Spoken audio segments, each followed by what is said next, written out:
Nous comptons, Seigneur, c'est ton esprit. Nous comptons, c'est ta grâce. Au nom de Jésus-Christ, nous t'avons ainsi prié. Nous disons Amen. Alléluia. Amen, amen. Est-ce que tu peux acclamer le Seigneur?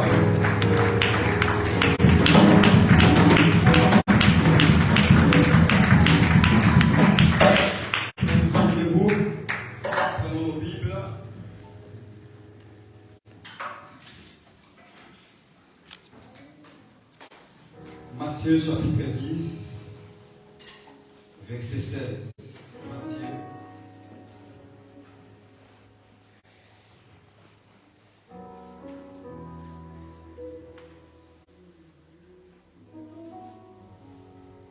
Matthieu chapitre 10, verset 16. J'ai lu la parole au nom de Jésus.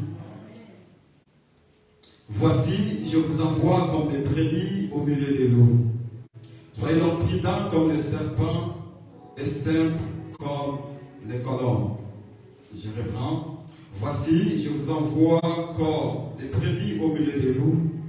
Soyez donc prudents comme les serpents et simples comme les colombes. Proverbe chapitre 11. Proverbe 11, 14. Quand la prudence fait défaut, le peuple tombe, et le salut est dans le grand nombre des conseillers. Parole du Seigneur. Tu peux acclamer le Seigneur. Tu n'acclames pas bien. Est-ce que nous pouvons acclamer le Seigneur?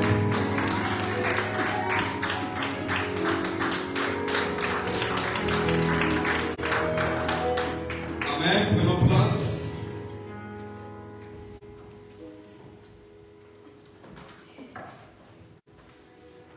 Merci pour votre présence. Chaque fois que Dieu nous donne la force d'être dans sa maison, il faut être là.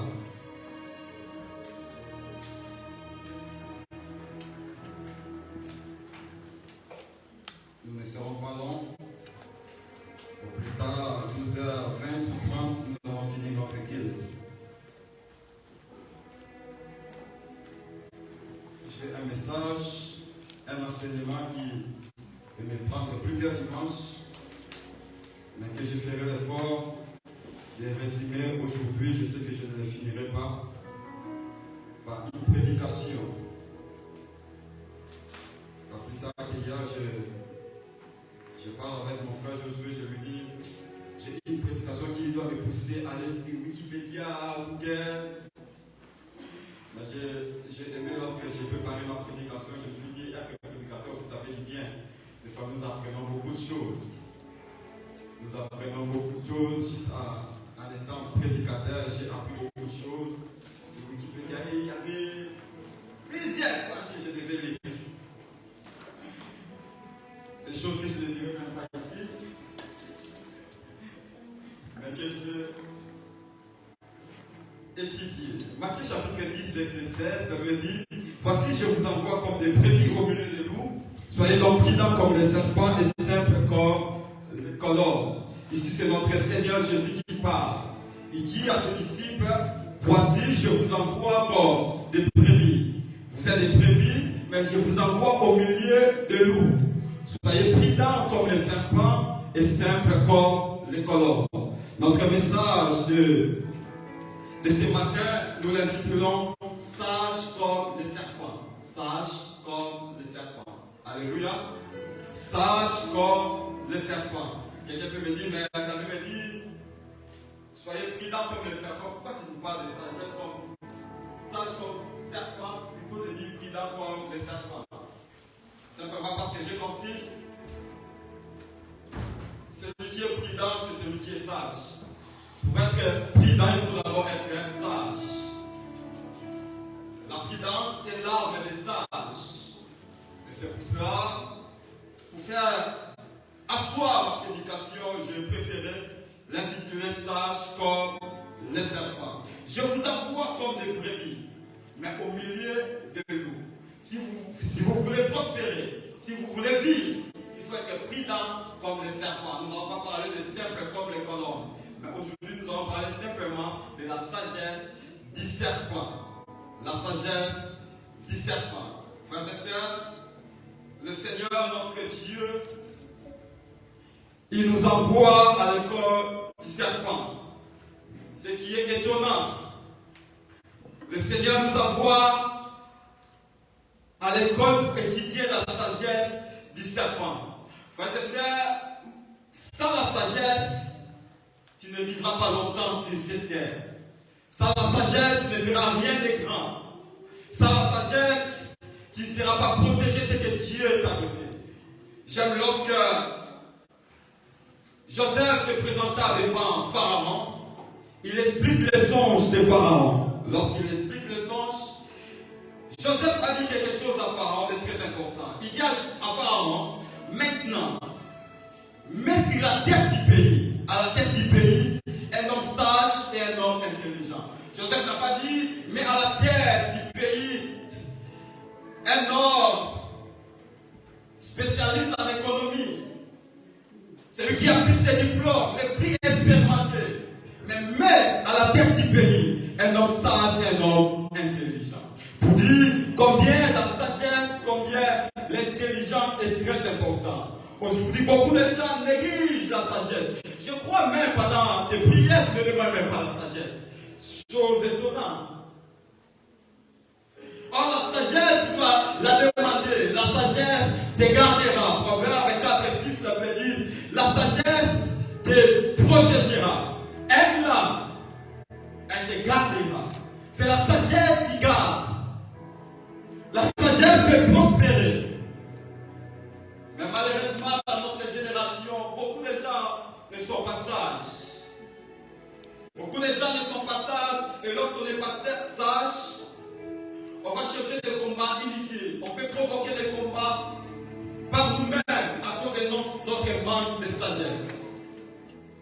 Chaque fois que je regarde les jeunes prophètes d'aujourd'hui, je vois combien ils peuvent dire des choses qu'on ne dit même pas, par manque de sagesse. Combien sont morts même avant le temps, par manque de sagesse.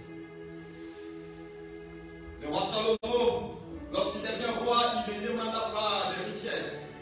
Il ne demanda même pas la mort de ses ennemis, mais il demanda la sagesse. Et sa renommée, c'était à cause de sa sagesse. Aujourd'hui, lorsque nous lisons le livre des Proverbes, nous disons, waouh, quelle sagesse. Parce que Salomon a demandé la sagesse. Des gens quittaient les villes, leur pays, pour venir écouter la sagesse des hommes. Pour dire combien la sagesse est très importante. La sagesse te distinguera. La sagesse te placera au-dessus de ta génération. Et la sagesse ne dépend pas de l'âge. Un jeune homme au nom d'Eliou. Ça c'est la Bible. Lorsque tu lis la Bible, tu dois bien lire la Bible. Parce qu'après tu diras, Job a dit. Ce n'est pas Job. Eliou dit, il écoute les amis de Job parler. Il a écouté les amis de Job parler. Et il a fini à une conclusion. Il dit, je pensais que les jours parleront. Parce qu'il était jeune, il ne pouvait pas parler. Mais lorsqu'il a écouté les amis de Job, il a compris que les cheveux blancs n'est pas la sagesse. L'âge même n'est pas la sagesse. Il dit en réalité d'abord, c'est l'esprit. Parce qu'il a compris que ces trois amis de Job, ils sont plus âgés que moi. Mais ils ne sont pas sages. Cherche la sagesse. La Bible dit, si quelqu'un parmi vous manque de la sagesse, qu'il la demande à Dieu. Vous manquez de la sagesse, demandez la sagesse. S'il vous plaît, ne devenez pas stupide à cause de la religion. Combien de gens sont devenus stupides à cause de la religion? Ils ne sont plus sages. La sagesse. Le Seigneur dit, je vous envoie au milieu de nous. mais soyez prudents comme les serpents. Chose étonnante, le Seigneur nous envoie à l'école du serpent. Le serpent a une mauvaise réputation. Le serpent a un mauvais témoignage. Ça a commencé dès le début de la Bible. Dès que tu commences à lire la Bible, il y a un mauvais témoignage du serpent. Et le serpent est réputé d'être mauvais. Mais le Seigneur nous envoie à l'école du serpent. C'est qui est pour dire que dans tout et chacun de nous, il y a le bien et le mal. Mais c'est à toi de développer le bien ou le mal. Un professeur, entre parenthèses, devant sa classe, il demande à ses élèves: qu'est-ce que vous voyez devant vous? C'était un tableau noir. Ici, ce n'est pas un tableau noir, c'est un tableau bleu avec marron, chocolat. Bon. Quelle couleur? Jaune, d'autres dira doré, parce qu'en Europe c'est compliqué, il y a même des verts canards. Verts canards. Au rouge bordeaux. Au bleu mousse, qui est moutarde. Qu'est-ce que la moutarde nous fait dans la couleur? Il est devant un tableau tout blanc. Il demande à ses élèves: qu'est-ce que vous voyez devant vous? Tous les élèves ont répondu: nous voyons un tableau blanc. Qu'est-ce que vous voyez? Nous voyons un tableau blanc. Ils ont bien répondu. Et il prend un marqueur. Il dessine un point noir au milieu du tableau blanc. Il demande à ses élèves: qu'est-ce que vous voyez?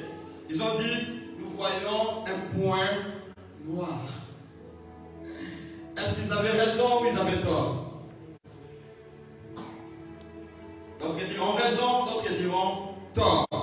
Mais en réalité, ils avaient tort parce qu'ils ne voyaient pas que le point noir, mais ils voyaient un point noir au milieu d'un tableau blanc.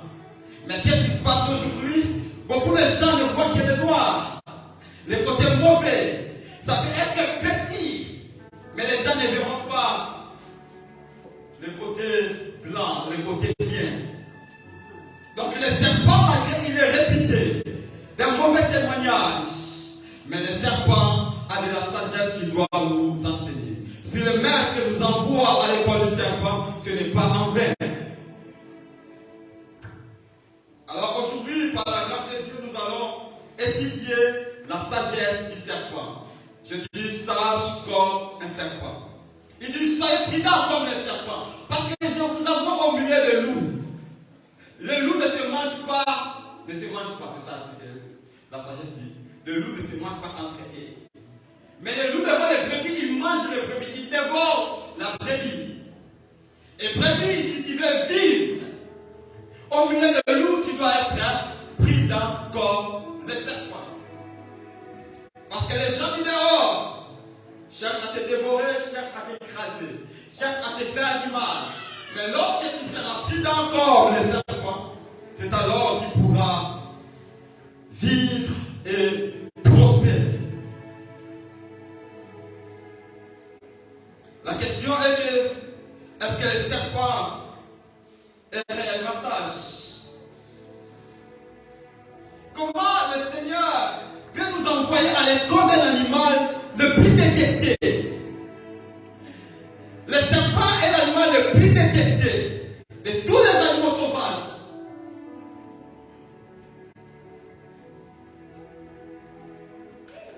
Cette raison pour laquelle les serpents sont considérés sages. Je vais aller vite. Les serpents sont considérés sages parce qu'ils se sont multipliés et ont prospéré plus que tout autre animal sauvage. Ils sont sages parce qu'ils ont continué à exister dans un monde en constante modernisation. Les serpents sont sages parce qu'ils ont réussi à prospérer même s'ils sont haïs par tout le monde. Les serpents sont sages parce qu'ils évoquent la paix et le respect chez les êtres humains. Lorsque j'étais ici, dans ce coin, je me suis dit, souvent les gens ne nous respectent pas parce que nous n'avons pas la sagesse du serpent. Vous voulez qu'on vous respecte? Les serpents évoquent la paix. Chez moi, au pays, dans mon pays, la RDC, on dit Ebebanyoka ici dans la soirée. Même ici, le serpent est mort. La sagesse dit un chien vivant vaut mieux qu'un lion mort. Mais lorsqu'un lion est mort, il est mort, on est content. Mais lorsque le serpent est mort, tu as même peur de s'approcher. Tu n'as même pas ce qu'il est mort. Ils sont sages parce qu'ils ont la capacité à vivre dans chaque continent et dans chaque partie du monde. J'ai beaucoup étudié. Les serpents sont considérés sages à raison de leur capacité à évoluer sur tous les terrains. Les serpents peuvent évoluer sur la terre, dans la mer, dans l'eau douce, même dans l'air. Les serpents sont considérés sages à raison de leur capacité à réaliser leurs objectifs dans ce monde. En dépit de toutes les difficultés qu'ils rencontrent, ils sont capables de vivre, de manger et de se multiplier. C'est de cette raison qui font des serpents des animaux sages. Alors étudions la sagesse du serpent. 1 Thessaloniciens chapitre 4, verset 11.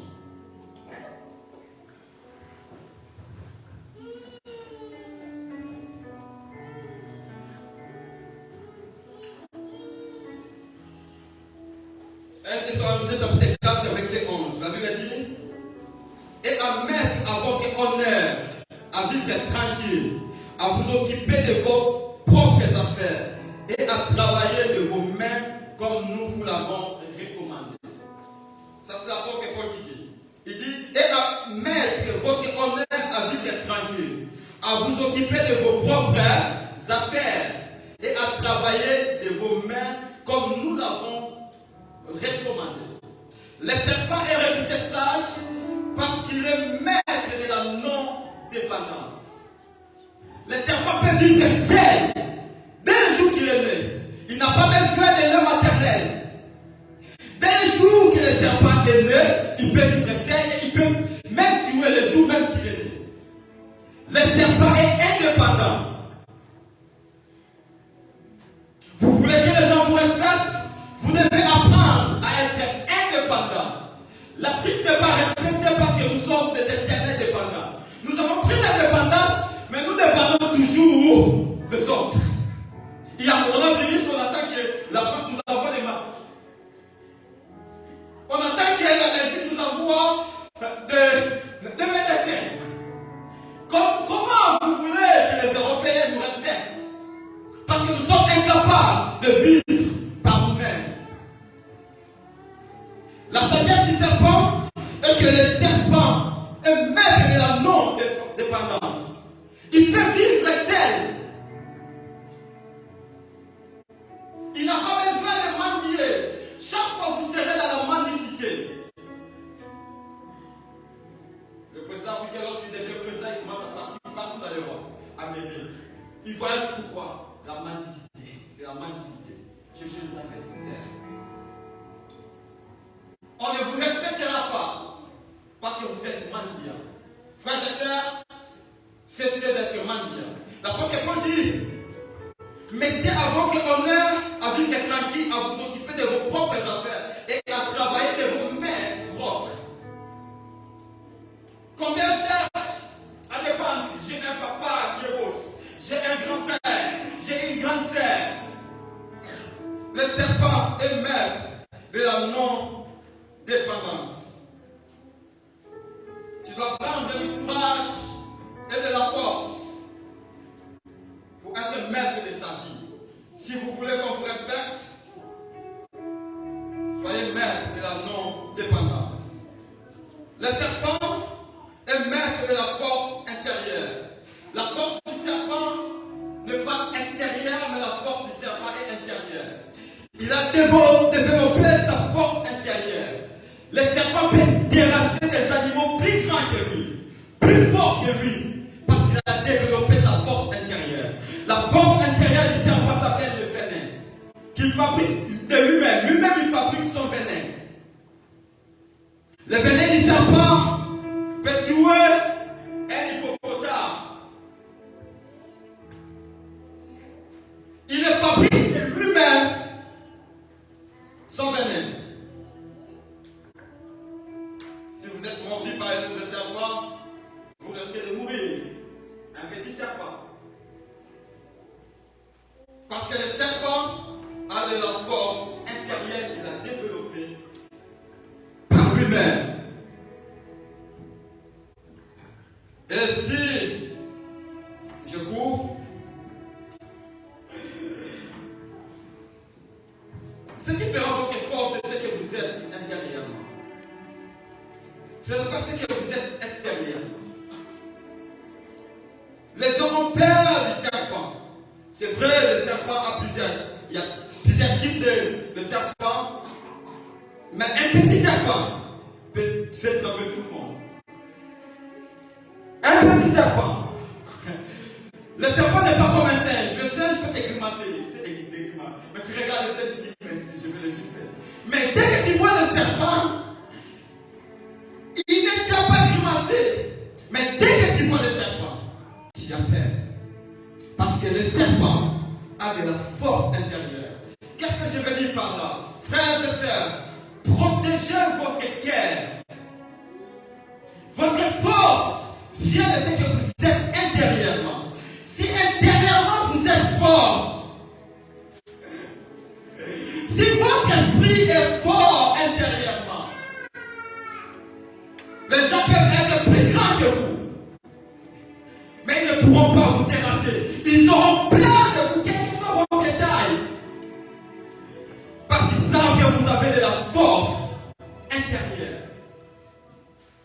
Alors, ne laissez pas la rancune prendre l'espace dans votre cœur. La méchanceté, le mal vous dominer. Garde ton cœur plus que toute autre chose. Troisièmement, le serpent est maître du camouflage et de la prospérité. Je pensais à un homme de mon pays. Il s'appelle Shinarambo. Dès qu'il sort, tout le monde a peur. Il fait se promener, tout le monde a. Parce qu'il a dit qu'il ne faut parler deux fois. Dans la vie, il faut parler quand vos paroles sont plus fortes que votre silence. Il ne parle pas beaucoup. Il ne fait pas grand bruit. Mais dès qu'il sort, tout le monde comme. Le serpent est même du camouflage. Ce qui a fait du serpent de prospérer, c'est parce qu'il est maître du camouflage. Le lion est sage. Mais le lion, on ne voit pas le lion partout. Mais le serpent peut même se cacher ici, là. Il est partout, le serpent. Dans toutes les villes, il y a un serpent. Sûrement. Il peut même voir qu'il y a un serpent dans ta maison. N'ayez pas peur. Et le fait d'être maître du camouflage a fait du serpent de prospérer. Il y a beaucoup d'animaux sauvages qui sont en voie de disparition. Mais les serpents continuent à vivre. Continue à prospérer. Parce qu'il est maître du camouflage et du silence. Il ne fait pas grand bruit. Il y a des petits insectes, des moustiques. Il faut des bruits. C'est pour ça qu'ils sont morts tout le temps. Frères et sœurs, il y a des choses qu'on ne dit pas à tout le monde, qu'on ne raconte pas. Il y a des choses qu'on ne met pas sur les réseaux sociaux. Mais quand vous avez des guerres, vous mourrez vite parce que vous aimez beaucoup faire le bruit. Mais vous êtes tout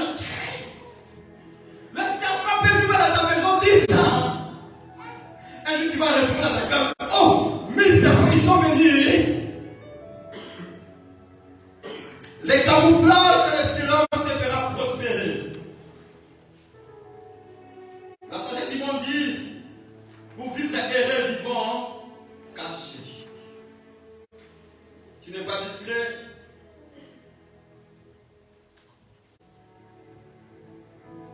Le serpent est maître de la puissance de sa bouche. Le serpent est maître de la puissance de la bouche. La puissance de la bouche du serpent lui permet de dominer, de gagner et de maîtriser ses ennemis. Sa bouche peut être petite, mais peut avaler de grandes choses, de grands animaux. Le serpent utilise sa bouche pour attaquer, pour dominer et terrasser ses adversaires. Qu'est-ce que je veux dire par là? Par votre bouche, vous pouvez dominer, vous pouvez gagner les batailles, vous pouvez terrasser vos ennemis. Alors apprenez à utiliser vos bouches. Des fois, vous êtes complice de votre propre malheur, complice de la destruction de vos enfants. Le serpent utilise sa bouche pour dominer. Un jour, David a le champ de bataille. Goliath, il voit David se présenter. La Bible dit, Goliath, regardant David, c'était un petit, un jeune homme. Après avoir insulté David, la Bible dit, il est maudit par ce Dieu. Qu'est-ce que David a fait? Parole contraire. Lorsque Goliath a maudit David, David aussi a utilisé la même bouche. Quand on vous maudit, vous cramez, vous reculez. Quand on vous maudit, nous on utilise la même bouche pour parler. Apprenons à parler avec notre bouche, frères et sœurs. Tu regardes ton fils, tu regardes ton enfant. Oh, le fois quand je regarde mon fils, je dis, prophète, prophète, prophète, prophète. Qu'est-ce que tu vois? Il est un peu escroc, c'est un enfant. Il peut fermer les yeux, il ferme les yeux, il dit, je vois Best à côté des papas. Ça vient. À un moment donné, des fois, il grimace, il fait bizarre, c'est bizarre. J'ai dit, petit, papa ne fait pas ça.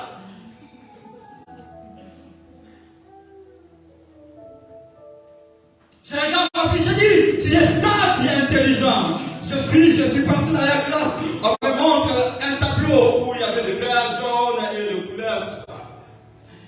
Elle était dans le verre, en haut.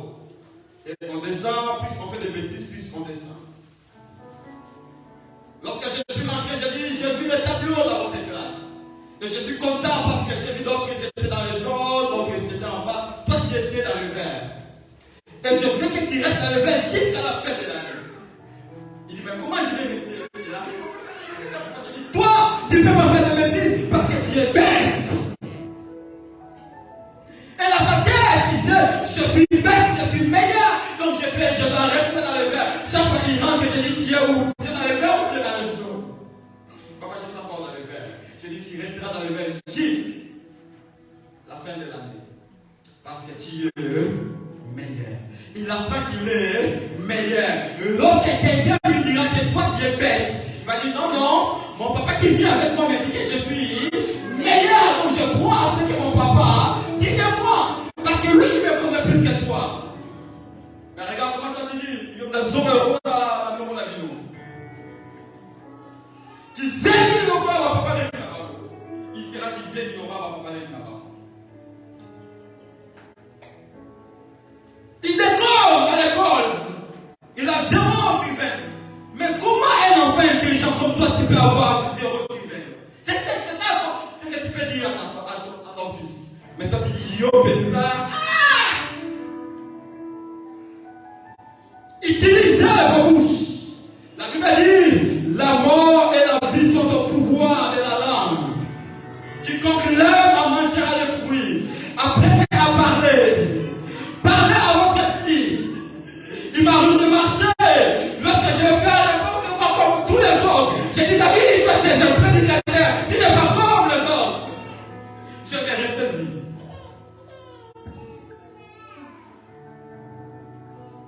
Qu'est-ce que tu peux faire, David? Qu'est-ce que tu peux faire maintenant? Tu n'es pas comme les autres. Tu es un homme de Dieu. Je l'ai ressaisi. Mais regarde ton problème. Je suis comme tout le monde. Hein? Je suis dédié à tout. Toi, tu n'es pas comme tout le monde. Tu es spécial. Amen. Ah, David dit, oh, je suis une créature aussi, vous l'avez aimé davantage. Apprends à utiliser ta bouche.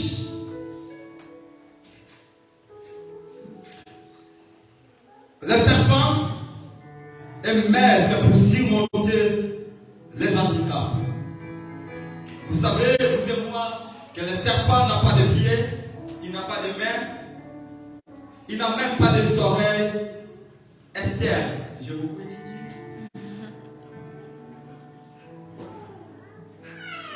Il n'a même pas de paupières. Mais le serpent a la capacité de surmonter son handicap. Il peut voler, il peut se tenir debout, il peut escalader les montagnes. Il a compris que je manque beaucoup de choses. Mais j'utilise mes incapacités pour me rendre le plus fort. Vous pouvez manquer certaines choses. Vous savez, l'handicap ne peut pas être simplement physique. Être jeune peut être un handicap. Quelqu'un qui est là comme ça. Un jour, je suis avec lui le 31 décembre, je n'oublie pas. Le 31 décembre, il a fait quelque chose que je n'ai pas aimé. J'étais avec ma femme. J'ai dit non, je ne parle pas devant sa maman alors. Elle va les défendre. J'attends que maman leur parle. En fait, je ne parle. J'ai dit, je n'ai pas aimé ce que tu as fait. Lui-même, il a compris qu'il a fait mal. Qu'est-ce qu'il m'a dit? C'est venu tout de suite là. Une parole de sagesse venant de Josué. Il dit, la maturité, c'est faire ce que la sagesse nous oblige. Ça vient de Josué. Lorsque tu vas attendre ça en 2025 chez un prophète quelqu'un, ça vient de lui. Yes. La maturité, c'est faire ce que la sagesse nous oblige. Je lui ai dit simplement, qu'est-ce que tu as fait? Il a compris qu'il a fait. Mais il est jeune. Tu ne vas pas l'appeler pour te conseiller. Il va dire, tu vas dire, mais c'est un jeune homme, un jeune homme. La jeunesse peut être un handicap. Même la couleur de peau peut être un handicap. Mais apprenons à chercher à comprendre qu'est-ce que nous avons. Qu'est-ce que j'ai? C'est vrai, je suis jeune. Ça peut être un handicap. Mais à moi, j'ai beaucoup de capacités.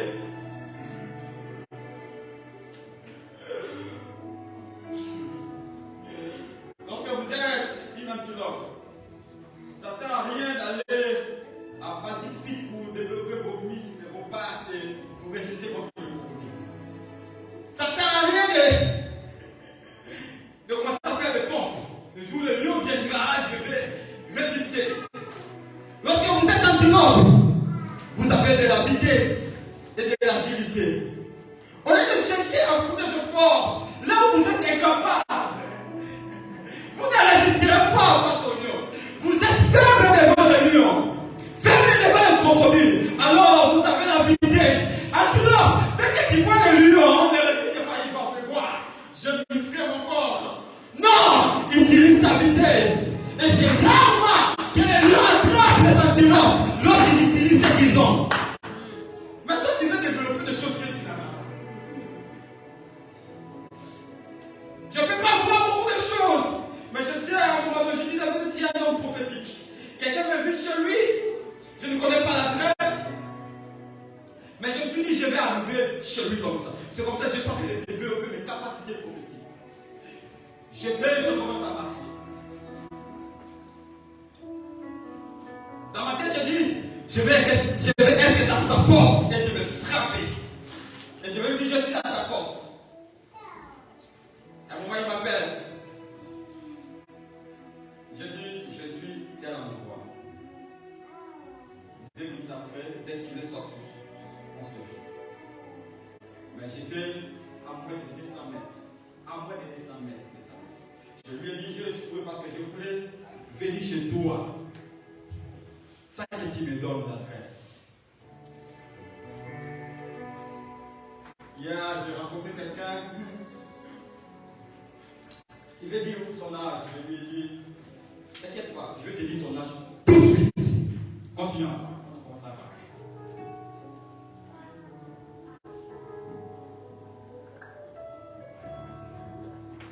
Malheureusement, j'avais joué. Pendant qu'on parlait, elle a été prête à me donner son âge. Mais j'ai dit, non. C'est parce que je me concentre sur ce que Dieu m'a dit. Je travaille sur ça. Je vais jouer, mais j'étais à moins de 200 mètres. Donc ça va quand même. Et hier, lorsque j'ai joué juste de 2 ans. Donc j'étais. En plus, au lieu de voir de dire 9, j'ai dit 7. Donc je me suis dit, peut-être que 7 et 9, ça peut s'écrire. Peut-être que je n'ai pas compris. Ça va quand même. Ça va quand même. Je n'ai pas dit 5, j'ai dit 7. Donc c'était 9. Donc c'était. Mais il a passé dans tellement.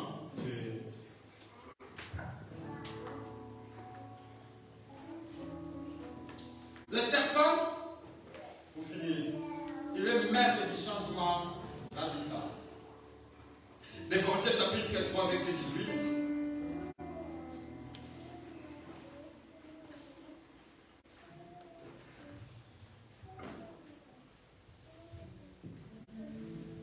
Un ami me parle. Il est en train de parler avec ma femme. Il dit, j'ai le nom de votre enfant. Dieu m'a donné même le nom de votre enfant. Ma femme a insisté, j'ai dit à ma femme, n'insiste pas. Et je lui dis, homme de Dieu, t'inquiète pas, ne dis pas à ma femme. Dans 3 jours, je te dirai le nom que tu as entendu. Elle a dit, ça va, j'ai écrit. Je l'ai dit dans 3 jours. Parce que maintenant, tout de suite là, j'attends un nom, un prénom. J'attends un prénom, tel prénom. Il a rigolé, il était émotionné, exactement. J'ai dit, c'est ça le prénom que j'ai dans mes oreilles. Je ne sais pas si je vais donner ce prénom parce que j'ai entendu ça, mais je ne sais pas si je cherche la confirmation par moi-même.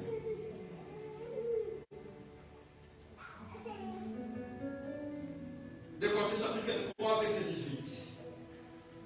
Nous tous qui le visage découvert, contemplons comme dans un miroir la gloire du Seigneur, nous sommes transformés à la même image de gloire en gloire comme par le Seigneur. Le serpent est maître du changement radical. Frère, je vais finir ici ma prédication. Le serpent est maître du changement radical. Il reste le même serpent, avec la même vision. Mais plus il grandit, le serpent perd sa peau. J'ai beaucoup.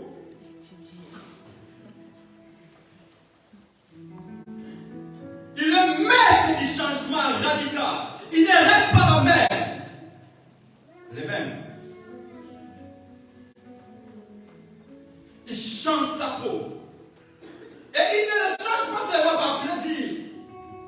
Les changements, lorsque les serpents changent la peau, c'est qu'il grandit, il devient plus grand, plus fort. La façon dont vous avez prêché en 2019, vous ne pouvez pas prêcher en 2022 comme vous avez prêché en 2019.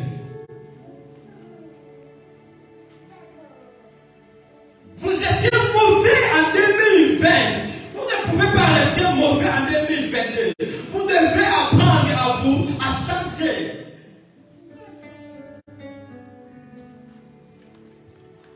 C'est un moment difficile pour les serpents, mais pour qu'ils puissent grandir. Et lorsque les serpents changent de peau, ils deviennent de plus en plus dangereux.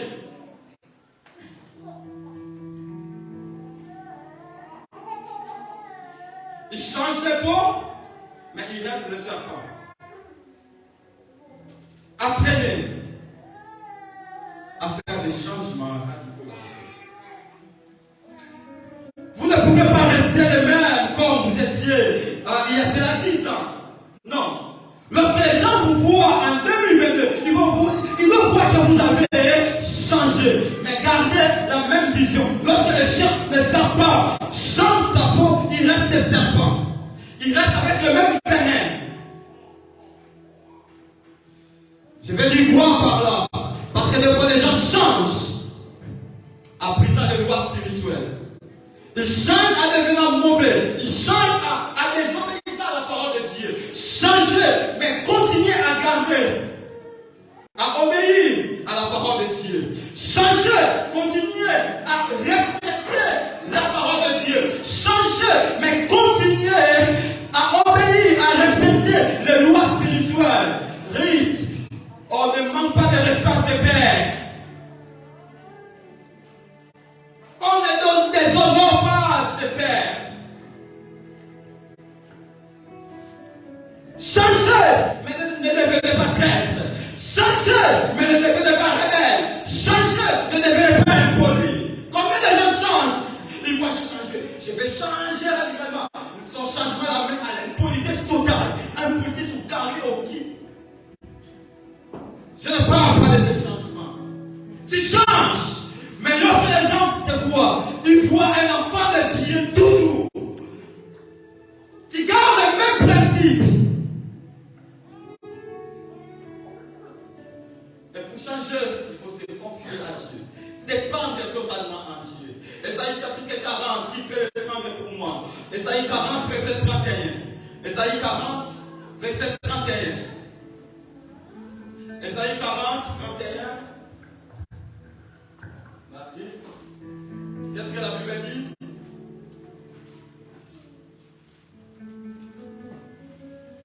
Ésaïe 40, verset 31.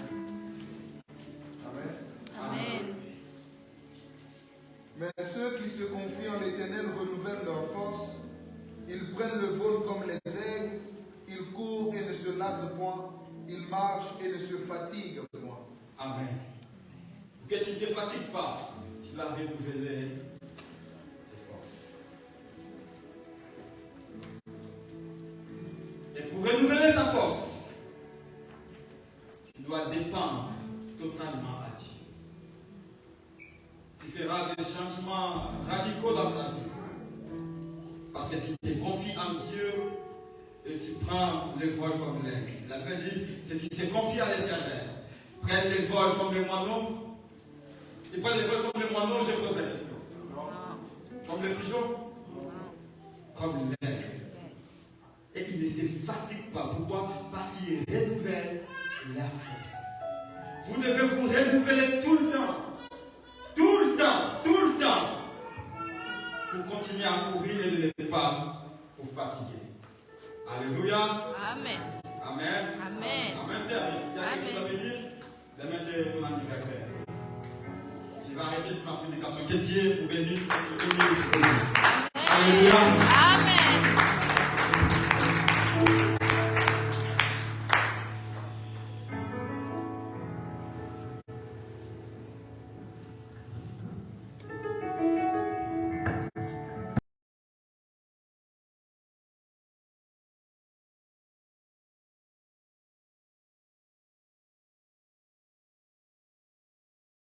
Amen.